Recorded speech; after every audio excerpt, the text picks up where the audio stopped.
इस बुलेटिन के प्रस्तुतकर्ता हैं टारगेट आईएएस कोचिंग। आपकी सफलता ही हमारा लक्ष्य।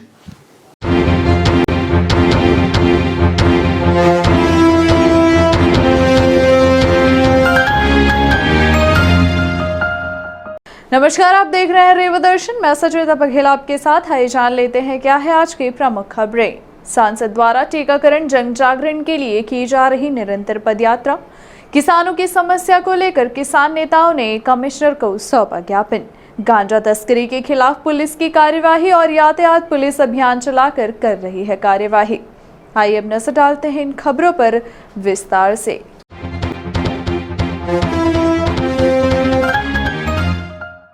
सांसद द्वारा टीकाकरण जन जागरण के लिए की जा रही निरंतर पदयात्रा। देश के एकमात्र सांसद हैं जो पदयात्रा कर टीकाकरण की जगा रहे हैं अलग। अब तक लगभग 100 किलोमीटर से अधिक की पदयात्रा कर 45 से अधिक गांव में 25,000 से ज्यादा लोगों से संपर्क कर टीकाकरण के लिए प्रेरित।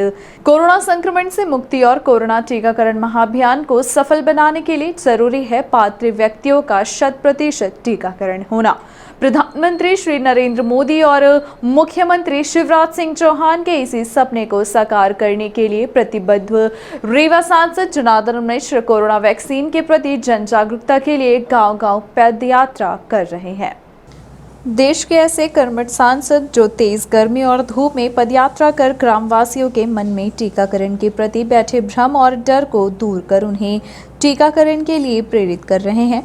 सांसद श्री मिश्र संभवतः देश के एकमात्र सांसद हैं जो कोरोना टीकाकरण जन जागरण के लिए पदयात्रा कर रहे हैं। जनता के बीच जाकर उनको अपनेपन से समझाने की यह अनूठी पहल रीवा जिले में रंग ला रही है। रीवा सांसद जनार्दन मिश्र ने कोरोना संक्रमण से बचाव के उद्देश्य से लोगों को टीकाकरण के प्रति जागरूक करने के लिए बीते 28 जून से जिले के दूर दराज वाले विभिन्न ग्रामों में पदयात्रा करने का निर्णय लिया और जिले के रायपुर करशल्यान जनपद पंचायत के इटार पहाड़ ग्राम पंचायत अंतर्गत ग्राम करियाझर पोखरा से आरंभ यह पदयात्रा सिलसिलेवार जारी है। श्री मिश्र द्वारा प्रतिदिन 10 से 12 किलोमीटर के पदयात्रा कर 4 से 8 गांव में लोगों के बीच पहुंचकर उन्हें टीकाकरण के लिए प्रेरित किया जा रहा है। सांसद ने अपनी यात्रा के दौरान अब तक लगभग 100 किलोमीटर से अधिक की पदयात्रा करके 45 से अधिक गांव में 25,000 से ज्यादा लोगों से संपर्क कर टीकाकरण के लिए प्रेरित किया। यह कार्यक्रम 15 दिनों तक अनवरत चलता रहेगा। पदयात्रा के दौरान सांसद स्थानीय बघेली भाषा में जब गांव के बुजुर्गों, माताओं, बहनों और युवाओं से बात करते हैं और उन्हीं के साथ घुल मिलकर बैठकर उनके ही घर परिवार का सदस्य होने का एहसास दिलाते हुए उन्हें वैक्सीन लगाने के लाभ बताते हैं तो ग्रामवासियों का भ्रम तो दूर होता ही है, वे वैक्सीन लगवाने के लिए टीकाकरण केंद्रों में बड़ी संख्या में पहुंच भी रहे हैं। सांसद श्री मिश्र बताते हैं कि टीकाकरण को लेकर दूर दराज के उन ग्रामीण क्षेत्रों में जहां संचार माध्यमों और शिक्षा की कमी है वहां अभी भी जागरूकता की बेहद आवश्यकता है और वे लोगों को टीकाकरण के लिए प्रेरित करने का हर संभव प्रयास कर रहे हैं। निश्चित रूप से रीवा सांसद का ये प्रयास और मेहनत देश को कोरोना से लड़ने और प्रधानमंत्री नरेंद्र मोदी के 100% कोरोना टीकाकरण के लक्ष्य को पूरा करने में मददगार साबित होगा। रायपुर करचुलियान के करियाझर गांव से हमने इसकी शुरुआत की है। प्रतिदिन किसी दिन 10 गांव, किसी दिन 15 गांव, किसी दिन 7 गांव, 8 गांव, जैसा जैसे डिस्टेंस के हिसाब से जा रहा हूँ, मिल रहा हूँ लोगों से। बुजुर्ग रहता है, चाहे वो महिला हो पुरुष हो, तो अपन उसके कंधे में हाथ रख करके और बघेली में का हो भाई, का दादा, का बहनी, का है हाल चाल, कैसन बैठ है, का है, हम फलाने आयन, जनार्दन आयन, सांसद आयन, हम तुम्हारे लगे आयन हैं, बात करे आयन हैं। तो एकदम से लगता है कि सांसद आया है और एकदम से तो ये तो बिल्कुल अपना आदमी है। तो फिर वो सुनते हैं, उसको अच्छा लगता है, मुस्कुरा देते हैं, हंसने लगते हैं। तो बताता हूँ कि जब लोग कहते हैं कि मर जाते हैं तो मैं कहता हूँ कि मैं तो भूत हूँ कि आदमी हूँ। अब मेरा तो दोनों डोज लगा हुआ है, मैं नहीं मरा, मैं जिंदा हूँ, मैं भूत नहीं हूँ, मैं तो मनुष्य हूँ, आदमी हूँ, आदमी बोल रहा हूँ। हंसने लगते हैं लोग, उसको पॉजिटिव लेते हैं। वो गाँव में तो अभी उनको डेल्टा और ये साधारण इसका कहीं, उसको तो वैक्सीन आई कि मर जाएंगे, नपुंसक हो जाएंगे, बच्चा नहीं पैदा होगा, तो चमड़ी सिकुड़ जाएगी। तो ये सब चीज़ें हैं, उनको इसकी चर्चा गाँव में अभी नहीं है कि डेल्टा प्लस में कितनी असरदार है।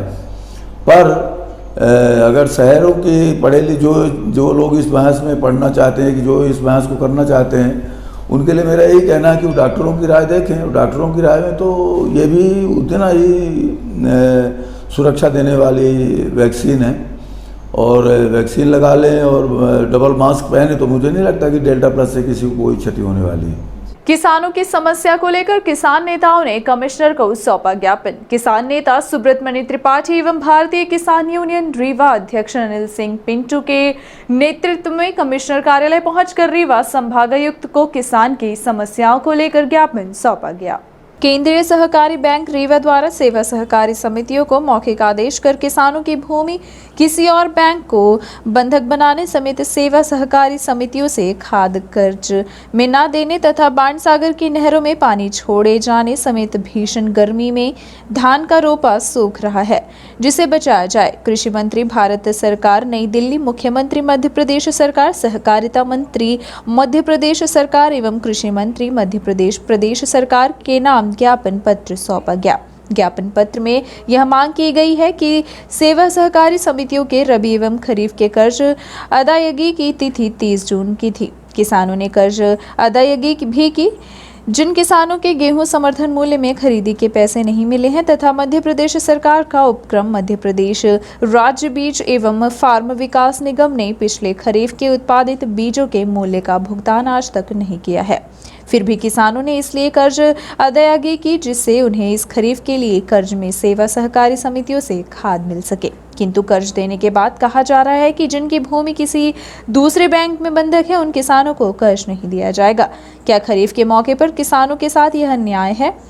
पूर्व की तरह सेवा सहकारी समितियों के पिछले रबी एवं खरीफ के जिन किसानों ने कर्ज अदा कर दिए हैं उन्हें इस खरीफ के लिए खाद सेवा सहकारी समितियों से तत्काल दिलाई जाए।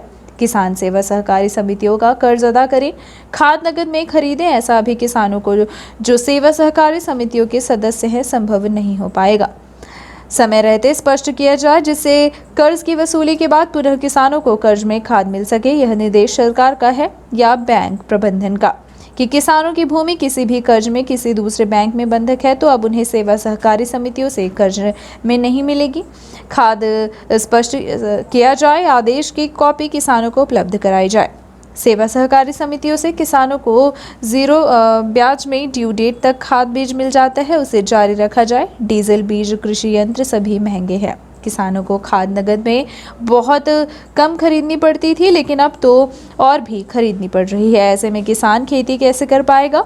विचार कर निदान किया जाए। केंद्रीय सहकारी बैंक राष्ट्रीयकृत बैंकों की तर्ज में सभी किसानों को रिजर्व बैंक के गाइडलाइन के आधार पर अगर केंद्रीय सहकारी बैंक किसानों को किसान क्रेडिट कार्ड, कृषि यंत्र फाइनेंस करता है तो किसान आखिर क्यों राष्ट्रीयकृत बैंकों में अपना खाता खुलाते, क्रेडिट बनवाते? सेवा सहकारी समितियों में किसानों के शेयर जमा है। किसान रबी में 1.5% एवं खरीफ में 2% बीमा राशि भी देते हैं। किसानों को प्राकृतिक आपदा में क्षतिपूर्ति तक नहीं मिलती। प्रति हेक्टेयर में रबी एवं खरीफ की में सेवा सहकारी समितियों की किसान देने वाले कर्ज की साख सीमा भी बहुत कम रहती है। राष्ट्रीयकृत बैंक भी किसानों की संपूर्ण जमीनों को बंधक बना लेते हैं। कलेक्टर गाइडलाइन के अनुसार किसानों की जमीनों की कीमतें क्या हैं, उनमें किसानों को कितना कर्ज, कितनी जमीन की कीमत तय की जाए। सभी जमीनों को बंधक ना बनाया जाए। किसानों की आवश्यकता के अनुसार क्रेडिट लिमिट बना बाकी भूमि को बंधक से मुक्त रखा जाए। सुनिश्चित किया जाए कि राष्ट्रीयकृत बैंक से लेकर केंद्रीय सहकारी बैंक किसानों की जमीनों की कलेक्टर गाइडलाइन में भूमि की कीमत के आधार पर जितनी क्रेडिट दें उतनी ही जमीन को बंधक बनाया जाए, ना कि संपूर्ण जमीन को कर्ज के हिसाब से ही बंधक बनाया जाए। मध्य प्रदेश में सेवा सहकारी समिति या जिनके पास भवन नहीं है, जिनके पास गोदाम नहीं है, उन सेवा सहकारी समितियों में तत्काल भवन एवं गोदाम बनाया जाए। रीवा जिले की बात करें तो रीवा जिले में 148 सेवा सहकारी समितियां हैं, उनमें से अधिकांश के पास भवन एवं गोदाम नहीं है। वहीं सेवा सहकारी समितियों की संख्या के अनुसार समिति प्रबंधक भी नहीं है। मुश्किल से 30 से 40 समिति प्रबंधक हैं जो 148 सेवा सहकारी समितियों का कार्य देख रहे हैं, जिससे कार्य प्रभावित होता है। रीवा जिले की सेवा सहकारी समिति चुरहटा आत्मनिर्भर भारत के तहत जिसका नाम आया करोड़ों रुपए की क्रेडिट में है। 25 लाख से ऊपर की सेवा सहकारी समिति की एफडी है। KCC क्रेडिट में है। ऋण की वसूली 95% तक हुई है, उससे भी किसानों को कर्ज में खाद ना मिली, यह बहुत बड़ा दुर्भाग्य है। वैसे भी सेवा सहकारी समितियों के चुने हुए जनप्रतिनिधियों को अध्यक्ष एवं संचालक मंडल के सदस्यों को किसी भी प्रकार के भत्ते नहीं दिए जाते। निःशुल्क सेवा करता है सेवा सहकारी समितियों का चुना हुआ संचालक मंडल। कड़ी मेहनत में जिन्होंने सेवा सहकारी समितियों को मजबूत किया है, उन सब के मनोबल भी टूटते हैं। कृपया कर समय रहते हुए कार्यवाही करें। सोचे अगर पूरे प्रदेश में यह नियम लगा दिया गया कि जिन किसानों की भूमि किसी बैंक में बंधक है तो उनको सेवा सहकारी समितियों से कर्ज नहीं मिलेगा, या तो सेवा सहकारी समितियों में कितने किसान बेचेंगे, ऐसे में फिर किसानों की शेयर सेवा सहकारी समितियों से लौटा दिए जाएं और सेवा सहकारी समितियों को ही बंद कर दिया जाए। किसानों की मानसिक पीड़ा एवं वेदना ना दी जाए। ज्ञापन पत्र सौंपने वालों में प्रमुख रूप से किसान सुब्रत भारतीय किसान यूनियन के जिला अध्यक्ष अनिल सिंह पिंटू, कॉमरेड लालमणि त्रिपाठी, शिवपाल सिंह, शैलेंद्र सिंह, दलवीर सिंह, सतीश आदिवासी, जयभान सिंह आदि उपस्थित रहे। आज हम लोग सहकारिता आंदोलन के पक्ष में ज्ञापन सौंपने आए हैं। जो पूर्ववर्ती सरकार, कईयों सरकार किसानों के लिए सहकारिता आंदोलन चालू किया था कि किसानों के हित के लिए आज मध्य प्रदेश सरकार किसानों को अनदेखी करते हुए सहकारिता आंदोलन को समाप्ति की ओर ले जा रहे हैं, ताकि किसानों को खाद बीज नहीं दिया जा रहा है। आज मुहक्कर कोई आदेश नहीं निकाला गया है। आज पूरे सोसाइटियों में हम लोग जा के घूम के आए कि खाद बीज क्यों नहीं दिया जा रहा। बोलते हैं मध्य प्रदेश सरकार ने बंद कर दिया। आप लोगों के दो जगह लोन है, क्योंकि किसान एक ट्रैक्टर सहकारिता तो देता नहीं है लोन में। कोई ट्रैक्टर लिया, कोई कैश भी लिया, कोई हार्वेस्टर लिया, कुछ ना कुछ तो कर्ज लिया है। लेकिन ये पूर्णतः सरकार किसान विरोधी सरकार है और सहकारिता आंदोलन, सहकारिता को जो आज पूर्ववर्ती सरकार बढ़ावा दिया था और ये मध्य प्रदेश की भारतीय जनता पार्टी सरकार किसानों का बिल्कुल तहस नहस करने में लगी हुई है। सेवा सहकारी समितियों से इस बार कहा गया है, मौखिक रूप से कह रहे हैं सेवा सहकारी समिति के प्रबंधक केंद्रीय सहकारी बैंक कि किसानों को अब यहाँ से खाद नहीं मिलेगी। जिन किसानों की किसी दूसरे बैंक में ज़मीन बंधक है उन्हें यहाँ से खाद नहीं दी जाएगी। जबकि सोचिए आप खरीफ का सीजन है, क्यों सरकार ऐसा कह रही है? आदेश है कि नहीं है ये पता नहीं है। आप सोच सकते हैं कि किसानों को कृषि यंत्र से लेकर ट्रैक्टर और क्रेडिट कार्ड तो केंद्रीय सरकारी बैंक बना नहीं सकता। हम सब किसान राष्ट्रीयकृत बैंकों से जुड़े हुए हैं और जो ज़मीनों के रेट पर जो ज़मीन है, जो ज़मीन बंधक बनाई जाती हैं, 13-13, 14-14 एकड़ किसानों की ज़मीनें बंधक बना ली जाती है। 3 लाख रुपए राष्ट्रीयकृत बैंक भी देते हैं। और अब कहा जा रहा है जो सोसाइटी में दूसरे बैंक में बंधक है उन्हें खाद नहीं दी जाएगी, तो ये कहाँ का न्याय है? गांजा तस्करी के खिलाफ पुलिस की कार्यवाही। यह कार्यवाही मुखबिर की सूचना पर गढ़ पुलिस ने की, जहां बोलेरो में लोड 155 किलो गांजा बरामद किया गया है। गढ़ पुलिस ने बोलेरो में लोड 155 किलो गांजा बरामद करते हुए गांजा तस्कर के खिलाफ बड़ी कार्यवाही की है। की गई कार्यवाही के संबंध में जानकारी देते हुए रीवा एसपी राकेश कुमार सिंह ने बताया कि मुखबिर की सूचना प्राप्त हुई कि रीवा जिले के सिमरिया थाना क्षेत्र अंतर्गत गढ़ पुलिस ने स्कॉर्पियो में लोड गांजे की खेप पकड़ी है। जानकारी के मुताबिक पुलिस ने घेराबंदी कर बोलेरो वाहन में लोड 155 किलो गांजा बरामद किया है। वहीं बताया जा रहा है कि पुलिस ने एक आरोपी को मौके से गिरफ्तार किया है। वहीं 2 आरोपी फरार बताए जा रहे हैं, जिसको पुलिस ढूंढने का प्रयास कर रही है। उनसे करीब 155 किलो गांजा पकड़ा गया है। एक बोलेरो गाड़ी से आ रहा था गांजा, सिमरिया की तरफ से कहीं से आना बता रहे थे गांजा, उसकी तस्दीक की जा रही है। एक आरोपी मौके से फरार हो गया, उसकी तलाश की जा रही है और बाकी 2 आरोपियों के विरुद्ध जो है NDPS एक्ट के तहत कार्रवाई की गई है, जिन्हें आज न्यायालय प्रस्तुत किया जाएगा। वहीं गढ़ की तरफ ही आ रहा था। दोनों आरोपी गढ़ के ही रहने वाले हैं। यातायात पुलिस अभियान चलाकर कर रही है कार्यवाही। रीवा यातायात पुलिस द्वारा वरिष्ठ अधिकारियों के निर्देश पर सैकड़ों ऑटो चालकों के ऊपर चालानी कार्यवाही की गई। शहर की यातायात व्यवस्था को बनाने यातायात पुलिस रीवा एसपी राकेश कुमार सिंह के निर्देशन पर ताबड़तोड़ कार्यवाही कर रही है। इसी कड़ी में 1 सैकड़ा ऑटो वाहनों के खिलाफ चालानी कार्यवाही भी की गई। कार्यवाही के संबंध में जानकारी देते हुए अखिलेश कुशवाहा सूबेदार ने बताया कि देखा जा रहा है कि रीवा शहर में ऑटो में कई बड़े अपराध हो रहे हैं। लूट चोरी जैसी घटनाएं आए दिन सामने आ रही हैं। इसमें से सबसे ज्यादा वारदात ऑटो में होती है, जिसको देखते हुए वरिष्ठ अधिकारियों के निर्देश पर यातायात पुलिस ने ऑटो चालकों के ऊपर कार्यवाही की है। वहीं बताया गया है कि कई ऑटो का वेरीफाई होना है एवं कलर पेंटिंग एवं वर्दी के लिए भी ऑटो चालकों के लिए निर्देश दिए गए एवं जिन ऑटो चालकों ने चालान नहीं कटवाए हैं उनको न्यायालय में पेश किया गया। इस संबंध में यातायात सूबेदार अखिलेश कुशवाहा ने जानकारी दी। अधिकारियों के आदेश पर, पुलिस अधीक्षक रीवा सर के आदेश पर पिछले कुछ दिनों में वारदातें ऑटो वाले कर रहे हैं। लूट की है, बैग छीन लेते हैं, पैसा छुड़ा लेते हैं। इनको देखते हुए ज़्यादा से ज़्यादा ऑटो वेरीफाई होना है और उन पे कलर कोडिंग भी होना है।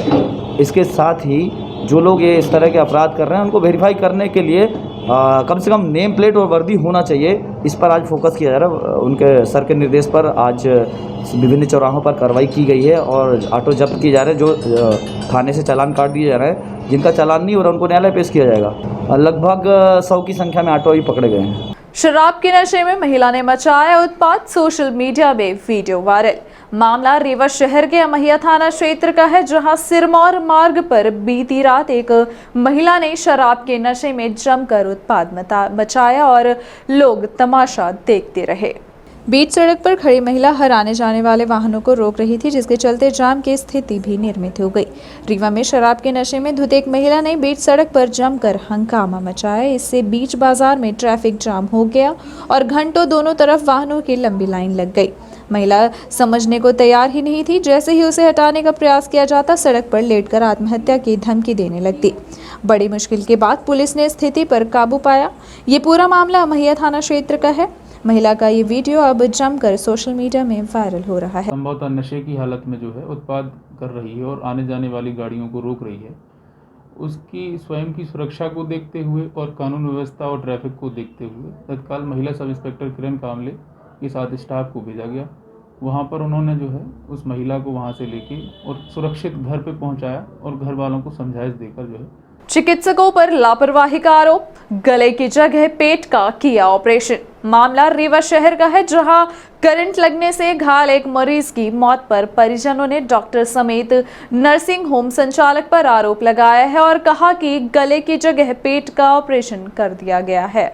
इसी बात को लेकर लोगों ने हंगामा मचा दिया है। फिलहाल पुलिस मर्ग कायम कर घटना की जांच कर रही है। मामला चुरहटा थाने के दुबारे स्थित शहनाई मैरिज गार्डन का है, जहां सुमित विश्वकर्मा 27 वर्ष निवासी पुष्पराज नगर थाना सिटी कोतवाली मजदूरी करने 27 जून को गया था, जहां वह करंट की चपेट में आने से बुरी तरह झुलस गया। उसे परिजनों ने उपचार के लिए संजय गांधी अस्पताल में भर्ती कराया था। अस्पताल में पदस्थ डॉक्टर सोनपाल जिंदल ने मरीज के गले का ऑपरेशन करने के लिए 1 जुलाई को उसे एक निजी हॉस्पिटल में भिजवाया, जहां परिजनों से 45,000 रुपए जमा करवाए गए। 2 जून को जब उसका ऑपरेशन हुआ तो गले की जगह पेट में चीरा लगा हुआ था, जिसे देखकर परिजन भी हैरान रह गए। उसी दिन मरीज को वापस संजय गांधी अस्पताल भेज दिया गया। इधर बीती रात उसी मरीज ने अस्पताल में दम तोड़ दिया। मरीज की मौत पर परिजनों ने डॉक्टर जिंदल समेत नर्सिंग होम संचालक पर किडनी निकालने का आरोप लगाया है। लोगों का कहना है कि गले की जगह पेट का ऑपरेशन किया गया है, जिससे फिलहाल मरीज की मौत हो गई। पुलिस फिलहाल मार्ग कायम कर घटना की जांच कर रही है। आपको याद दिला दें कि करीब 15 दिन पूर्व समान थाने क्षेत्र के रीवा अस्पताल में भी एक मरीज की मौत पर परिजनों ने जाम लगाया था, जिसे संजय गांधी अस्पताल में पदस्थ डॉक्टर सोनपाल जिंदल ने ही रीवा हॉस्पिटल भिजवाया था। शासकीय अस्पताल में पदस्थ डॉक्टर अपने फायदे के लिए निजी नर्सिंग होम में मरीजों को भेजकर रुपए लूट रहे हैं। हैरानी की बात तो यह है कि आए दिन सामने आने वाले मामलों के बाद भी संबंधित डॉक्टर के खिलाफ प्रशासन कोई कार्यवाही नहीं कर रहा। मरीज के साथ वो काम करने के लिए गए थे सनाई गार्डन, वहाँ पे काम करके वहाँ से निकल रहे थे तो सनाई गार्डन के मालिक बोले कि थोड़ा हमारा ये राट काट दिया जाए, तो वो राट ऊपर चढ़ के काट रहा था तो उसको मार दिया करंट, तो वहाँ से नीचे गिरा तो सर के बल गिरा तो है कि हड्डी उसकी डैमेज हो गई। फिर उसके बाद वहाँ के बोले हो गया हल्का मामूली करंट है, ठीक हो जाएगा 10 मिनट बाद। फिर उसके बाद उनके साथ जो कर्मचारी था वो फ़ोन करके 108 को बुलाए हैं फिर 108 के मतलब कि वो लेके आए यहाँ संजय गांधी में एडमिट किए हैं। एडमिट करने के बाद हम लोग को सूचना पहुंची तो फिर हम लोग आए, हो गया ट्रीटमेंट हो गया, सब कुछ चलता रहा। फिर जब MRI करवाएं, सोनोग्राफी करवाएं, सब कुछ करवाएं, तब बोले हैं कि गले की हड्डी टूटी है, ऑपरेशन करना है। फिर आयुष्मान कार्ड के बारे में बात चर्चा की है तो बोले कुछ नहीं होगा। फिर ऑपरेशन के लिए बोल दिया था, तो ऑपरेशन के लिए 1 तारीख जिंदल साहब उनसे बात भई तो बोले संजय गांधी में व्यवस्था नहीं है ऑपरेशन करने की, ये आपको बाहर करवाना पड़ेगा। फिर उन्होंने बताया तो फिर 1 तारीख को हम लोग विंध्य हॉस्पिटल लेके गए, एडमिट किए हैं। वहाँ किसने भेजा था आपको? सोनपाल जिंदल ने। तो उन्होंने ही भेजा था, तो वहीं पे उनका 2 तारीख को ऑपरेशन हुआ है। ऑपरेशन होने के बाद उसको 10 मिनट बाद वहाँ से सीधे बोले कि आप संजय गांधी लेके चले गए। ऑपरेशन कहाँ का किया गया? गले का ऑपरेशन था लेकिन पेट में कर दिए हैं। क्या लगता है? लगता है कि वो मेरे को कि शायद किडनी निकाले, मेरे को ये लग रहा है। ऑपरेशन के कितना पैसा लिया गया? 45,500 रुपये। वापस कब लेकर आए मरीज को संजय गांधी? 2 ही तारीख को, उसी दिन ऑपरेशन हुआ, उसी दिन सीधे संजय गांधी ले आकर शिफ्ट कर दिया। ऑपरेशन के बाद क्या मरीज में कुछ हुआ था? हाँ, नहीं, बातचीत कर रहा था। यहाँ पे आए हैं तो यहाँ पे चीरा लगाए हैं। जब पूरी पट्टी खुली तब हम लोग देखें कोई ना ऑपरेशन, कुछ चीज़ भी नहीं है, सिर्फ पेट में बस चीरा लगा हुआ है। अब यहाँ का ऑपरेशन के लिए बोले तो पेट में मार दिए, और यहाँ पे सिर्फ उसके पाइप डाले थे, तभी से उसको तकलीफ बढ़ी है। रात को पैसे भी ले लिए, इलाज भी नहीं। क्या नाम है आपका? अमित विश्वकर्मा। मुखबिर की सूचना पर स्कॉर्पियो में लोड शराब की गई बरामद। पुलिस अधीक्षक राकेश कुमार सिंह के नेतृत्व पर मुखबिर से मिली सूचना के बाद एडिशनल एसपी मऊगंज विजय डावर, SDOP मऊगंज शैलेंद्र वर्मा के निर्देश पर मऊगंज थाना प्रभारी विद्यावारिधि तिवारी ने स्टाफ के साथ घेराबंदी कर स्कॉर्पियो से शराब की खेप पकड़ी है। पुलिस ने 2 आरोपियों को भी गिरफ्तार किया है। बताया जा रहा है कि आरोपी पेटी कॉन्ट्रैक्ट ठेकेदारी का कार्य करता है। वहीं आरोपियों के पास से 126 देसी और 14 अंग्रेजी शराब की पेटी पकड़ी गई है। आरोपियों का नाम विनय कुमार त्रिपाठी बताया जा रहा है। फिलहाल पुलिस पकड़े गए आरोपियों से पूछताछ कर रही है। रात्रि गश्त में लगे हुए थाना मऊगंज के police staff ASI Satyendra Singh Chauhan और उनके हमराही फोर्स को सूचना मुखबिर से मिली थी कि नगई के पास एक काले रंग की स्कॉर्पियो में बाहर से शराब विक्रय हेतु लाई गई है, जिसकी सूचना पर दबिश दी गई थी। तो स्कॉर्पियो जो काले रंग की थी, बिना नंबर की थी, उसमें शराब उमरिया ज़िले की शराब पाई गई। उसमें प्लेन शराब थी, कुछ इंग्लिश के भी क्वार्टर्स थे। रीवा में नर्सेज एसोसिएशन के बाद वार्ड बॉय और सफाई कर्मचारियों ने की हड़ताल। प्रदेश भर में चल रही नर्सेज एसोसिएशन की हड़ताल के बाद आज श्याम शाह मेडिकल कॉलेज के ऊपर नया संकट आकर खड़ा हो गया है। अब नर्सेज के बाद वार्ड बॉय और सफाई कर्मचारी भी हड़ताल पर जा चुके हैं।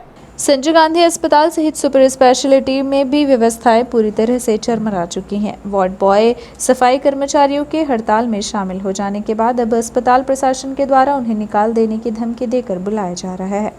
इधर सफाई कर्मचारी सहित वार्ड बॉय एवं नर्स एसोसिएशन अपनी मांगों को लेकर खड़ा हुआ है। सफाई कर्मचारियों का कहना है कि शासन द्वारा 18,000 वेतनमान दिया जाता है, लेकिन उन्हें मात्र 7,500 देकर ठेका प्रथा में काम कराया जा रहा है। वार्ड बॉय का सफाई कर्मचारियों का कहना है कि वह 12 घंटे निरंतर ड्यूटी करते हैं, बावजूद इसके उन्हें मात्र 7,000 वेतन दिया जाता है। वार्ड बॉय एवं सफाई कर्मचारियों का कहना है कि जब शासन के द्वारा 18,000 वेतनमान भेजा जाता है तो फिर उन्हें पूरा पैसा क्यों नहीं दिया जा रहा है। इस बात में अस्पताल प्रशासन वह ठेका कंपनी मौन धारण करते हुए कर्मचारियों को धमकी दे रही है। यदि वह समय पर कार्य में वापस नहीं आए तो सबको कार्य से पृथक कर दिया जाएगा। इधर नर्सेज एसोसिएशन सहित वार्ड बॉय व सफाई कर्मचारी किसी भी तरह से समझौता करने के लिए तैयार नहीं है। ऐसे में देखा जा रहा है कि अस्पताल की व्यवस्था पूरी तरह से चरमरा चुकी है। आप किस पद पे हैं अस्पताल? मैं वार्ड बॉय के पद पे हूँ हॉस्पिटल में, वो सुपर स्पेशलिटी हॉस्पिटल में। आज हम हड़ताल में बैठे हुए हैं क्योंकि हम लोगों ने पूरे कोविड में ड्यूटी की है। जितने भी कोविड पेशेंट आते थे सभी को कोविड पेशेंटों को आराम पूरी सुविधा प्रोवाइड की है। दिन रात काम करते थे, हम लोग को कोई भी ऑफ नहीं मिलता है। हम लोगों ने जितनी कोविड में ड्यूटी की है, नर्सों के साथ में तालमेल मिला के, डॉक्टरों के साथ में, एक भी मतलब किसी भी प्रकार की कुछ भी मांगों को लेके आप यहाँ बैठे? अभी की मांगों को लेके ये है कि हम लोगों ने इतना संघर्ष किया कोविड में, उसका कुछ हम लोग को फल देना चाहिए। हम लोग की वेतन अगर 18,000 हो जाती है तो हम लोगों को कुछ भी, जो हम लोग आते हैं इतनी दूर से पेट्रोल जला के, ये सब जला के, इतनी महंगाई है। शासन से कितना आता है? शासन से हम लोगों को 18,000 पेमेंट आती है और हम लोग को दिया जा रहा है 7500 रुपये यूडीएस कंपनी के द्वारा। ऐसा कई वर्षों से चल रहा है। अस्पताल कुछ भी रिक्वायरमेंट नहीं ले रही है अस्पताल प्रशासन, और हम लोगों को सिर्फ 7500 रुपये दिया जा रहा है, और बढ़ता भी है तो साल में कुछ 100, 200, 50 रुपये बढ़ता है, इससे ज़्यादा नहीं बढ़ता है। मैं यूडीएस कंपनी के अंडर में काम करता हूँ, वार्ड बॉय हूँ वहाँ का। कंपनी के अधिकारियों से बात की क्या आपने? कंपनी के अधिकारियों से बात तो नहीं की, लेकिन उन्होंने को अगर पेमेंट बढ़ाने के लिए कहा जाता है तो वो बोलते हैं बस जितना आपको रिक्वायरमेंट हमारी कंपनी से है कट पीट के उतना ही आपको मिलेगा, 7500 रुपये इतना दी है। हम लोगों का वेतनमान 7500 रुपये है, जिससे आज के परिवेश में, आज की महंगाई में हम लोगों का भरण पोषण परिवार का बराबर नहीं कर पा रहे हैं। हम लोगों की दरख्वास्त है अपने अधिकारियों और सरकार से, किसी के ऊपर हम लोगों का ये नहीं है कि हम दबाव बना रहे हैं या कुछ कह रहे हैं। मजबूरियां हैं कि आज अगर तेल देखा जाए तो वो भी इतना महंगा है। हम लोग डेली आते हैं और जाते हैं, इतने में हम लोगों के खर्चे नहीं चल पा रहे हैं, परिवार का भरण पोषण नहीं करवा पा रहे हैं। इसलिए कम से कम हम लोगों का वेतनमान 18,000 रुपये कर दिया जाए मंथली, जिससे हम लोगों के खर्चे चल सकें बराबर सुचारू तरीके से। बस निवेदन यही है शासन से। शासन से हम लोगों को 7500 रुपये वर्तमान में मिल रहा है वेतनमान, 7,500 रुपये है ना। यूडीएस कर्मचारी हम लोग 7,500 रुपये वेतनमान हर महीने पा रहे हैं। अब हम लोगों का निवेदन यह है कि कम से कम हम लोगों का 18,000 वेतनमान कर दिया जाए, जिससे सुचारू तरीके से हम लोगों का, ज़्यादा अच्छा तो नहीं पर मीडियम तरीके से हम लोगों का भरण पोषण हो सके। है कि भाई हम लोग 10 साल हो गया काम करते, पहले शुरू हम लोगन को 1,500 दिया, 1,500 से अब हम 10 साल हो गया काम करते। 7,000 में हम 40 रुपया किराया देते हैं, तो कितना हम बच्चे पढ़ाएं, कितना अपना खर्चा करें, कितना भाई हमको तनख्वाह जितना लागू हुआ है तो ऐसे अच्छे हमको तनख्वाह मिली जाए। हम 7,000 में हम कितना लड़का पाली कि किराया 40 रुपया हमको मिलता है। हम कहाँ से आते हैं? रेलवे मोड़ के आगे से आते हैं, चौराहा थाना ठे से। 40 रुपया एक दिन का किराया लगता। बताओ हम 7,000 में कितना हम पालें? हमको जितना लागू है उतना हमको मिला। हमको 18,000 दीजिए तब हमको पड़ता खाएगा। तो हम लोग काफ़ी दिनों पहले 6700 में काम करते थे, वो 6200 में करते थे, अभी बढ़ा के 7590 रुपये किए हैं। और हम लोग को वो नहीं मिल रहा है, SIC का जो लाभ है वो भी नहीं मिल रहा है, और छुट्टी भी नहीं मिल रही हम लोग को। और 30 दिन लगातार काम लेते हैं, अब बोलने जाओ ना तो बोलते हैं इतना पेमेंट में मिल रहा है। और शासन द्वारा जो निर्धारित रेट है 18,000 का, उसमें काट के इन लोग हम लोग को दे रहे हैं 7590 रुपये। जी, वो बोल रहे हैं आपका आउटसोर्स वाले ही जाने। वन अधिकार अधिनियम 2006 के अनुसार मध्य प्रदेश शासन द्वारा शासकीय भूमि आवंटित होने के बाद गांव के सरहंगों द्वारा जान से मारने की धमकी एवं जाति सूचक शब्दों में अपमानित किए जाने को लेकर आदिवासियों ने कलेक्टर को ज्ञापन सौंपा है। ज्ञापन देते हुए बताया गया कि सभी आदिवासी गढ़सरी कला थाना गढ़ तहसील कार्यालय सिरमौर जिला रीवा मध्य प्रदेश के पुश्तैनी निवासी हैं तथा ग्राम के समीप स्थित भूमि वन अधिकार अधिनियम 2006 के नियमानुसार अनुसूचित जनजाति और परंपरागत वनवासियों को उनके अधिकार मध्य प्रदेश शासन तहसीलदार जनपद पंचायत अधिकारी के सामने वनवासियों को जमीन के अधिकार की मैपिंग सर्वे की प्रक्रिया भूमि नापने के उपकरण के से माफ किया गया। 20 वर्ष से काबिज भूमि कई बार माफ़ी जा चुकी है। इसके बाद दिए गए RSC नंबर को वन अधिकारी अधिनियम का प्रमाण पत्र मुख्यमंत्री श्री शिवराज सिंह चौहान जी मध्य प्रदेश शासन के हाथों से वितरण दिनांक 7/10/2020 को सुपर स्पेशलिटी चिकित्सालय में किया गया। दावेदार श्यामलाल ब्रिजवासी, राम सुजान पारसनाथ कन्हैया, समस्त वन अधिकारी, आदिवासी ग्राम पंचायत सरिये कला वितरित भूमि में गुराम के सरहंगों द्वारा गंदी गालियां दी जा रही हैं और जान से मारने की धमकियां दी जा रही हैं, जिसकी शिकायत लेकर आदिवासियों ने कलेक्ट्रेट कार्यालय में ज्ञापन सौंपा है। बेसिकली ये जो लोग खड़े हुए हैं, आपने देखा अभी चर्चा हुई, ये आदिवासी परिवार हैं, लगभग 2 दर्जन की संख्या में हैं। ये सरई ग्राम पंचायत के हैं जो गंगेव ब्लॉक के अंतर्गत आती है, थानागढ़ का मामला है।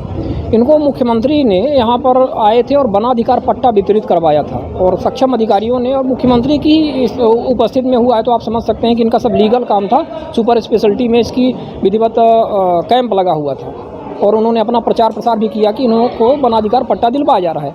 अब इनको तहसीलदार ने नोटिस भेजा हुआ है बेदखली और ये जो भी इनकी कार्रवाई हो रही है। तो सवाल यह है कि जब एक सक्षम अधिकारी ने मुख्यमंत्री की उपस्थिति में इनको वहाँ पर पट्टा वितरित किया, तो अब इनको किस आधार पर ये नोटिस भेज रहे हैं? भाई यदि गलत बसे हुए थे तो उस समय इनको देखा जाना चाहिए था। अब जब ये बस गए और इनको पट्टा वितरित करवा दिया गया, तो अब क्या गड़बड़ी आ गई है? तो यदि कोई स्टे भी लेने जाता है तो सीधे ऐसे स्टे को खारिज कर दिया जाए। तो आखिर संबंधित तहसीलदार एसडीएम ने इनको किस आधार पर स्टे दिया हुआ है? क्या पहले इन्होंने नहीं देखा था कि किसकी ज़मीन को आप पट्टा दिलवा रहे हो वनाधिकार के अंतर्गत? तो इनका ये पूरा मामला है और ये बेचारे परेशान थे, कई दिन से हमसे संपर्क कर रहे थे। तो अब इनको क्षेत्र में कोई नहीं मिलता तो हमारे पास आए, तो हमने कहा चलिए कलेक्टर साहब के समक्ष आपकी तार्किक बात है उसको रखा जाए। कलेक्टर साहब चले गए थे यहाँ पे, थोड़ा लेट आए, बेचारे गांव से आए तो लेट आए, लेकिन इनका आवेदन दे दिया गया है और इनकी पावती वगैरह ले ली गई है। वो कलेक्टर साहब के पास ही आवेदन जाएगा, उनको वैसे अवगत भी करवा दिया जाएगा। ये थी आज की प्रमुख खबरें। आगे की खबरों के लिए बने रहे रेवा दर्शन के साथ। दीजिए हमें इजाजत। नमस्कार।